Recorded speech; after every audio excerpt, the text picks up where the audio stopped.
السلام عليكم، شلونكم؟ بما انه اجواء الشتاء ونحتاج كليشة العصرية ويا الشاي او خفيفي او كيك، انا قررت اسوي خفيفي محشى بالحلقوم والتمر حسب رغبة البيت. خليت صحين وياها مكونات الجافة كلها حتكون مكتوبة اسفل الفيديو بالتفصيل. خلطتها وخليت زبدة نص كيلو، تقدرون تخلون دهن او زبدة ودهن حسب رغبتكم.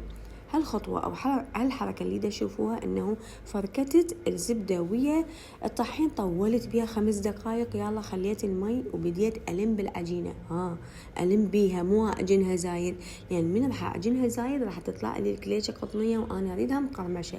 في حال تحبوها الكليشة قطنية بغلغوا بالعجن، بس بالعادة إنه هي الكليشة لازم مقرمشة، لازم شوية تتفركت.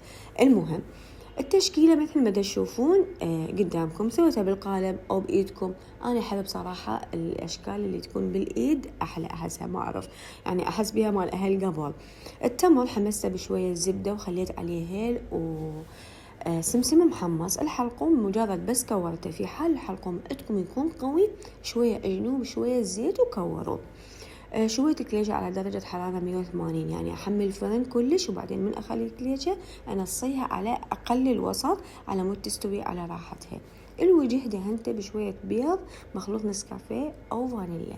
هي هاي أهم الملاحظات بالكليجة. أتمنى عجبتكم وتجربوها وبس.